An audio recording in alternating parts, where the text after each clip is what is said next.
अस्सलाम वालेकुम, बिस्मिल्लाहिर्रहमानिर्रहीम। मुश्ताक अहमद नाम है मेरा, फिजिक्स का मैं टीचर हूँ। बेटा आप लोगों का हमने चैप्टर 15 स्टार्ट करना है, सेकेंड ईयर फिजिक्स का, अल्टरनेटिंग करंट सर्किट्स। अब इस चैप्टर के अंदर बेसिकली हम कोशिश करेंगे, सीखने की कोशिश करेंगे कि ऐसे तमाम इलेक्ट्रॉनिक इंस्ट्रूमेंट, ऐसी तमाम इलेक्ट्रॉनिक डिवाइसेस कि जिनके अंदर हमारे पास इलेक्ट्रॉनिक करंट और इलेक्ट्रॉनिक वोल्टेज का फ्लो हम उनको ऑब्जर्व करने की कोशिश करेंगे और देखेंगे कि अल्टरनेटिंग वोल्टेज और अल्टरनेटिंग करंट हमें किस तरह से इन दोनों किसी भी इलेक्ट्रॉनिक इंस्ट्रूमेंट के अंदर किसी चीज को कैसे फ्लो करवाना या ऑपरेट करवाना सिखाता है। अब उस चीज को समझने के लिए सबसे पहले जो बहुत ज्यादा बेसिक चीज जरूरत है वो इस कंसेप्ट को समझना है कि डायरेक्ट करंट और अल्टरनेटिंग करंट बेसिकली इन दोनों चीजों में फर्क क्या है। अब उसके लिए फिर हम लोग पहले डायरेक्ट करंट को समझ लेते हैं कि बेसिकली डायरेक्ट करंट क्या है, और हम लोग इस चैप्टर में अगर अल्टरनेटिंग करंट को पढ़ेंगे या अल्टरनेटिंग वोल्टेज को पढ़ेंगे तो अल्टरनेटिंग करंट और वोल्टेज को क्यों पढ़ेंगे और डायरेक्ट को क्यों नहीं पढ़ेंगे, तो उसको देख लेते हैं। अब डायरेक्ट करंट को अगर समझते हैं, उसकी डेफिनेशन की तरफ चलते हैं, तो बेसिकली हम डायरेक्ट करंट की डेफिनेशन ये करते हैं, द करंट या ऐसा the flow of charges in which the magnitude and direction in any electronic device is remain same. ठीक है, कि डायरेक्ट करंट क्या है कि एक ऐसा करंट कि जिसके अंदर magnitude and direction remain same. तो बेसिकली ऐसे करंट को हम लोग डायरेक्ट करंट कहते हैं। इसका मतलब यह है कि डायरेक्ट करंट को अगर हमने डिफाइन किया तो उसकी डेफिनेशन होगी कि that type of current in which we have a constant और fixed magnitude and same direction is known as direct current. अब इसकी एग्जांपल किस तरीके से है कि हम इसको समझते हैं कि डायरेक्ट करंट अगर एक ही डायरेक्शन में फ्लो करता है तो उसको कैसे समझा जा सकता है। उसको समझने के लिए हम यहाँ पे एक एग्जांपल लेते हैं कि अगर मेरे पास एक सेल है, इस सेल के साथ मैं एक रेजिस्टर अटैच कर देता हूँ और इस रेजिस्टर के साथ मैं बेसिकली यहाँ पर कोई वोल्टमीटर अटैच कर सकता हूँ, एमीटर अटैच कर सकता हूँ। ठीक है, कि बेसिकली हम ये देखना चाह रहे हैं कि आया कि एक ही डायरेक्शन में फ्लो करेगा तो किस तरह से फ्लो करेगा, एक ही डायरेक्शन। तो मैं क्या करता हूँ, मैं इस सेल के साथ हाई पोटेंशियल, लो पोटेंशियल, ठीक है, मैं रेजिस्टर आर अटैच किया और यहाँ पे इस चीज को ऑब्जर्व करने के लिए क्या है, मैंने यहाँ पे मिली एमीटर लगा दिया और ये सर्किट को क्लोज कर दिया। फॉर एग्जांपल इसी तरह से वोल्टमीटर को भी लगाया जा सकता है। यहाँ पर मैंने वोल्टमीटर लगा दिया, इस जगह पर एक वोल्टमीटर लगा दिया। अब मैं क्या करता हूँ कि मैं देखना चाह रहा हूँ कि फ्लो ऑफ चार्ज कैसा होगा। तो फ्लो ऑफ चार्ज हमेशा होगा कि बैटरी के एक टर्मिनल से दूसरे टर्मिनल तक हमेशा फ्लो होता रहेगा। अब जो डेफिनेशन मैंने ये बताया, डेफिनेशन में मैंने बताया कि एक कांस्टेंट मैग्नीट्यूड है और इसकी डायरेक्शन सेम है। डायरेक्शन तो सेम है जी, हमेशा इस डायरेक्शन से डायरेक्शन में फ्लो होता रहेगा, हमेशा इसी तरह से। लेकिन अब जब हम इसके ग्राफिकली देखते हैं, मैं इसका ग्राफ ड्रा करता हूँ और ग्राफ ड्रा करके इस चीज को समझने की कोशिश करता हूँ, तो मैं एक काम कर लेता हूँ, यहाँ पे voltage versus time graph plot कर लेता हूँ। अगर वोल्टेज वर्सेस ग्राफ प्लॉट करता हूँ, फॉर एग्जांपल क्या था, जो सेल लगाया उसे मैंने 5 वोल्ट दिया, 5 वोल्ट इनपुट वोल्टेज दिया, तो मैं ये देखता हूँ कि हर टाइम के गुजरने के साथ साथ मेरे पास एक कांस्टेंट वैल्यू आ रही है कि जब टाइम फॉर एग्जांपल यहाँ पे 1 सेकंड था तो मेरे पास यहाँ पे 5 वोल्ट था, फिर टाइम 2 सेकंड हुआ फिर मेरे पास 5 वोल्ट हुआ, फिर टाइम 3 सेकंड हुआ मेरे पास फिर 5 वोल्ट है। इसका मतलब ये है कि एक ऐसा वोल्टेज, एक ऐसा सर्किट जिस सर्किट के अंदर हम ये ऑब्जर्व करें कि मेरे पास एक कांस्टेंट मैग्नीट्यूड एग्जिस्ट करती है, तो ऐसे वोल्टेज को हम बेसिकली या ऐसे करंट को, अगर यहीं पे इस करंट को मैं मॉनिटर करूं कि बेसिकली मैंने यहाँ पे वोल्टमीटर लगाया तो वोल्टमीटर ने एक हर टाइम के ऊपर एक स्टेडी करंट आ रहा है 4, 5, तो मुझे हमेशा यहीं पे वोल्टेज मिलेगा। अब जब मैं करंट को देखता हूं तो फॉर एग्जांपल मैं कहता हूं 5 वोल्ट था, यहां से करंट मॉनिटर की अगर 2.5 एम्पीयर आया तो मैंने जब यहां पे करंट को मॉनिटर किया तो इधर देखिएगा कि 1 सेकंड के ऊपर 2.5, 2 सेकंड के ऊपर 2.5, 3 सेकंड के ऊपर 2.5, तो मेरे पास एक बिल्कुल एक कांस्टेंट मैग्नीट्यूड चल रही है। इसका मतलब ये हुआ कि वोल्टेज जहां पर है, करंट जहां पर है, एक ऐसा आपके पास सर्किट जिस सर्किट के अंदर मैं वोल्टेज और करंट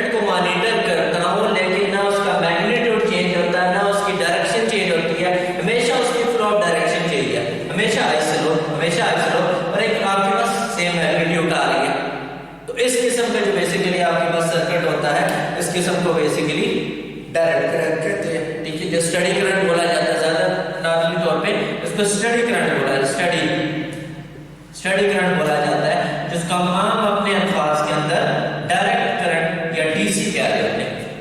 अब जब हम इससे फर्दर प्रोसीड करते हैं, अल्टरनेटिंग की तरफ चलते हैं और अल्टरनेटिंग को समझना चाह रहे हैं, तो अल्टरनेटिंग क्या है? अल्टरनेटिंग करंट को हम समझते हैं the current which changes its direction multiple times in a second, also its magnitude.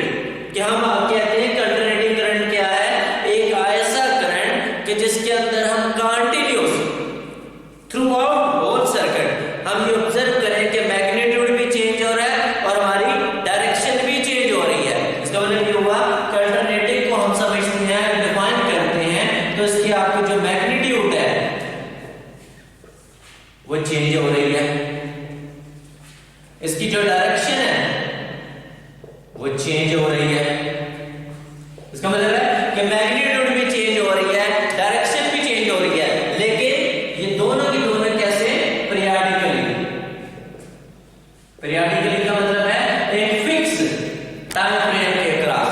कि अगर मैं कहता हूं 1 सेकंड है, तो 1 सेकंड के दौरान मैं ये ऑब्जर्व करता हूं कि कंटिन्यूअसली मैग्नीट्यूड भी चेंज हो रही है, डायरेक्शन भी चेंज हो रही है। अब इसको समझते हैं बाय फिजिकल ड्राइव सर्किट कैसे।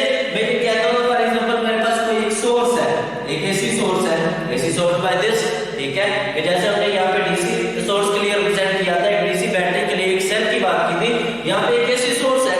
अब इस एसी सोर्स के साथ मैंने एक रेजिस्टर लगा दिया और इस रेजिस्टर से मैं आगे फ्लो को देखना चाह रहा हूं। मैं क्या करता हूं, यहां पर एक मिली एमीटर लगा देता हूं ऑब्जर्व करने के लिए और सर्किट को यहां से क्लोज कर देता हूं। इधर से भी मैंने ग्राउंड कर दिया, अर्थ कर दिया, इधर से भी अर्थ कर दिया, सर्किट क्लोज कर दिया। अब जब सर्किट क्लोज कर दिया तो मैं देखता हूं कि जी किस तरीके से है। तो निश्चित तौर पर मैं देखता हूं कि ये बेसिकली जो मेरा मिली एमीटर है, ठीक है, वो 0 वैल्यू दे रहा है, यहां पर 0 है। सो 0 से आगे मैं देखता हूं यहां पे 1 2 3 4 5, इसी तरह से लेफ्ट साइड में देखता हूं -1 -2 -3 -4 -5। मैंने जैसे यहां से वोल्टेज दिया, जैसे यहां से अल्टरनेटिंग वोल्ट देता गया, मैंने देखा कि चार्जेस फ्लो किए, करंट फ्लो किया, इलेक्ट्रॉन फ्लो किए। अब जैसे इलेक्ट्रॉन फ्लो हुए इस सर्किट से, तो मैंने देखा कि क्या हुआ, 0 से इंक्रीज आया पर सेकंड के लिए आगे आ रहा है। इसका मतलब पहले क्या हुआ, 1 सेकंड, फिर 2 सेकंड, फिर 3 सेकंड, फिर 4 सेकंड, फिर 5 सेकंड। अगर इसी चीज को मैं यहां पे ग्राफ पर प्लॉट करता हूं, तो मैं यहां पे ये ऑब्जर्व करता हूं कि अगर मैं इस साइड में करंट की बात कर रहा हूं, इस साइड में मैं टाइम की बात कर रहा हूं, मैं यहां पर अगर गौर से देखूं तो जब निश्चित तौर पर मैंने इधर से वोल्टेज दिया था, सर्किट में करंट फ्लो हुआ, इलेक्ट्रॉन्स फ्लो हुआ, तो इलेक्ट्रॉन्स के फ्लो होते हुए मैंने देखा कि पहले 0 था जब टाइम 0 था, लेकिन फौरन से क्या हुआ कि चार्ज फ्लो हुआ इस डायरेक्शन में। जैसे चार्ज फ्लो हुआ इस डायरेक्शन में, मेरे पास क्या हुआ कि आपके पास फर्स्ट सेकंड के ऊपर 1 एम्पीयर, फिर सेकंड पर 2 एम्पीयर, फिर थर्ड सेकंड पर 3 एम्पीयर, फिर फोर्थ सेकंड पर 4 एम्पीयर, 5 सेकंड पर 5 एम्पीयर, एक पीक आ गई। और आप ये देख रहे हो कि कंटिन्यूअसली मैं ऑब्जर्व कर रहा हूं कि इस सर्किट के अंदर मैंने यहां पे क्या लिखा कि मैग्नीट्यूड चेंज हो रही है। अगर आप इस सर्किट को गौर से देखें तो कंटिन्यूअस मेरे पास मैग्नीट्यूड में चेंज आता जा रहा है, लेकिन मेरी डेफिनेशन सिर्फ मैग्नीट्यूड बेस्ड नहीं थी। मेरी डेफिनेशन ये कह रही थी कि अल्टरनेटिंग करंट या अल्टरनेटिंग वोल्टेज वो है कि जिसके अंदर मैग्नीट्यूड भी और डायरेक्शन भी पीरियडिकली चेंज हो रही है, पीरियडिकली चेंज हो रही है। इसका मतलब एक स्पेसिफिक पीरियड के ऊपर, एक स्पेसिफिक रेवोल्यूशन के ऊपर। अब जैसे क्या हुआ कि बैटरी ने 5 पर पहुंचा, बैटरी ने पोलैरिटी को चेंज किया, पहले पॉजिटिव था जो नेगेटिव था, जैसे बैटरी ने अपनी पोलैरिटी को चेंज किया ये माइनस हो गया, ये पॉजिटिव हो गया। फॉर एग्जांपल जैसे पोलैरिटी चेंज हुई, मैंने ये देखा कि अब ऑपोजिट साइड में आना शुरू हो गया। कैसे, ये 5 पर था, 5 से वापस 4 3 2 1 एंड 0, तो वही देखिए फिर दोबारा से जो आपके पास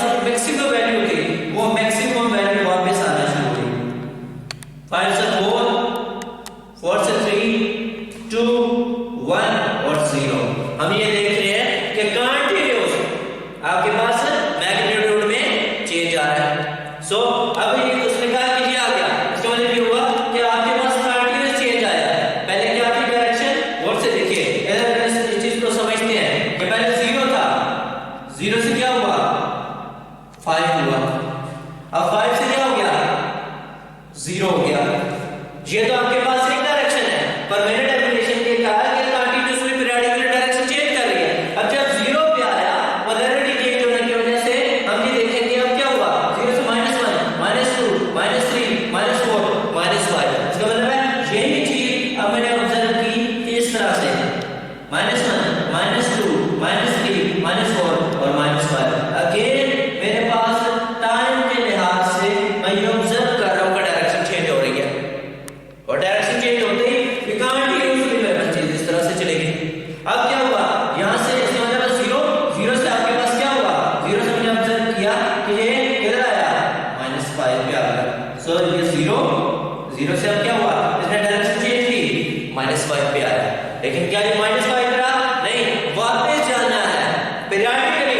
सो क्या होगा, ये वापस जाएगा उसी तरह से -4, -3, -2, -1 एंड -0।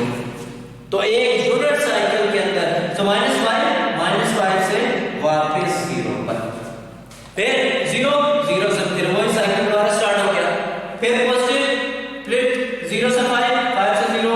इसका मतलब है कि मैं ये क्या ऑब्जर्व कर रहा हूं, मैं ये ऑब्जर्व कर रहा हूं कि कंटीन्यूअस जरा और से देखें, 0 से 5 से -5, -5 से 0, 0 से 5 से 0, 0 से -5। तो क्या आपके पास एक ऐसा सर्किट दिख रहा है जिस सर्किट के अंदर कंटीन्यूअसली मैग्नीट्यूड भी चेंज हो रही है और डायरेक्शन भी चेंज हो रही है, और एट एवरी इंस्टेंट चेंज हो रही है, और एट एवरी इंस्टेंट चेंज हो रही है। तो इस किस्म का जो आपके पास सोर्स होता है, जिस सोर्स के अंदर हम ये ऑब्जर्व करें कि हमारे पास पीरियोडिकली मैग्नीट्यूड भी चेंज हो रही है और डायरेक्शन भी चेंज हो रही है, तो इस किस्म के सर्किट्स को इलेक्ट्रॉनिकली अल्टरनेटिंग करंट सर्किट्स कहते हैं।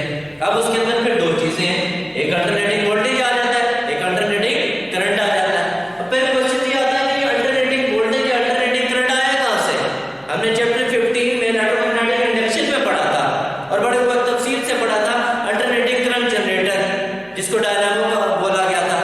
अब अल्टरनेटिंग करंट जनरेटर में हमने क्या पढ़ा कि बेसिकली हम क्या कर रहे थे, एक कॉइल को रोटेट कर रहे थे और मैकेनिकल एनर्जी दे रहे थे, और उस मैकेनिकल एनर्जी को कन्वर्ट किया जा रहा था इलेक्ट्रिकल एनर्जी में, दैट इज डायनामो।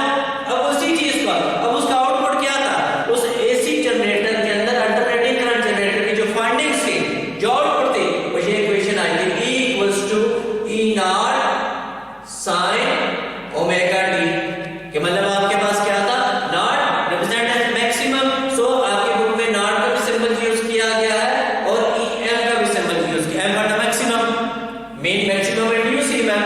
लेकिन प्रेजेंट केस में जब हम यहां पे कहते हैं कि हम यहां पे एक ईएमएफ सोर्स लेते हैं, तो उसका मतलब है मैं यहां पे इंड्यूस ईएमएफ के बजाय पोटेंशियल डिफरेंस की बात करता हूं कि मैं वही यहां पर पोटेंशियल सोर्स, तो इस E को मैं V की फॉर्म में रिप्रेजेंट करता हूं, V = Vm sin omega t।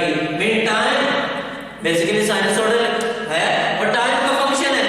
इसका मतलब है कि हम साइन वेव के लिए आज डिस्कशन कर रहे हैं, तो फिर यहां पे क्या अल्टरनेटिंग सिर्फ और सिर्फ साइन वेव की फॉर्म में पाया जाता है, नहीं, आपके पास ये ट्रायंगुलर वेव फॉर्म भी होती है, स्केलर वेव फॉर्म भी होती है, लेकिन हम साइन वेव फॉर्म को प्रेफर करते हैं। अभी हम इसको डिस्कस करेंगे कि हम क्यों प्रेफर करते हैं इसको। नंबर 1, अगर कह रहे हैं अल्टरनेटिंग वोल्टेज ये है, तो करंट क्या है, हमने डायनामो के अंदर पढ़ा था कि जब हमें करंट निकालना है तो हम क्या करेंगे, E/R। पर प्रेजेंट केस में हमारे पास क्या है, पोटेंशियल सोर्स है, तो V/R। तो हमारे पास V क्या लिखा हुआ है, Vm sin omega t divided by R। तो मेरे पास यहां से अल्टरनेटिंग करंट के लिए इक्वेशन आ जाता है I = Im sin omega t। सो ये मेरे पास अल्टरनेटिंग करंट की इक्वेशन आ गई, ये मेरे पास अल्टरनेटिंग वोल्टेज है। अब एक क्वेश्चन ये रह जाता है कि हम साइन वेव को प्रेफर क्यों करते हैं, लेकिन क्या अल्टरनेटिंग सिर्फ और सिर्फ साइन वेव की फॉर्म में है, नहीं, आपके पास डिफरेंट फॉर्म्स हैं। और से देखिए आपके पास इस तरीके से भी हो सकती है, अगर मैं कहता हूं कि ये आपके पास क्या हो रहा है, एक रेक्टेंगल है, तो कुछ इस तरीके से भी हो सकता है, ये इसी तरह से, फिर इंक्रीज, फिर 0, फिर इंक्रीज, फिर उसी तरह से, फिर डिक्रीज, फिर। तो आपके पास ट्रायंगुलर वेव, ये भी अल्टरनेटिंग करंट है। यहाँ पे अगर मैं वोल्टेज कहता हूँ और यहाँ पे टाइम का ग्राफ कहता हूँ, तो ये मेरे पास क्या है, ये बेसिकली अल्टरनेटिंग वोल्टेज की रेक्टेंगुलर ये रेक्टेंगुलर वेव फॉर्म आ रही है। अभी अगर ये रेक्टेंगल है तो और कौन सी टाइप हो सकती है, इसी के अंदर हम देखते हैं कि हमारे पास ट्रायंगुलर भी हो सकती है, इस तरह से भी आपके पास अल्टरनेटिंग हो सकता है। ये फिर इंक्रीज फिर डिक्रीज, फिर इसी तरह से यहां से इंक्रीज फिर डिक्रीज। तो आप लोग कंटीन्यूअसली ऑब्जर्व करते हो कि इंक्लाइन और डिक्लाइन आता जा रहा है। इसका मतलब ये हुआ कि हम लोग इस पूरे के पूरे सर्किट में ये ट्रायंगुलर वेव फॉर्म आपके पास आ रही है। और इस ट्रायंगुलर वेव फॉर्म के अंदर हम ये एक चीज गौर से देखें, एक चीज जो बहुत गौर से हमारे लिए समझने के लिए बहुत ज्यादा जरूरी है इस तमाम के अंदर, जरा आप इस सर्किट को देखें, इसको देखें, इसको देखें, इन सब चीजों के अंदर बेसिक एक चीज जो हमारे पास अल्टरनेटिंग के अंदर कि मैग्नीट्यूड चेंज हो रही है, डायरेक्शन चेंज हो रही है। लेकिन अगर आप गौर से देखें तो जो पीक्स वैल्यूज हैं, वो जो पीक्स वैल्यूज हैं ऑलमोस्ट हमारे पास सेम चल रही है। इसका मतलब है कि यहाँ पे हम अपनी डेफिनेशन को इस तरह से भी कर सकते हैं कि अल्टरनेटिंग करंट का अल्टरनेटिंग वोल्टेज क्या है, कि यहाँ पे मैग्नीट्यूड चेंज हो गया है, डायरेक्शन चेंज हो गया है पीरियडिकली। लेकिन हमारे पास यहाँ पे एक चीज और ऐड कर लेते हैं, एम्पलीट्यूड सेम रहता है। इसका मतलब है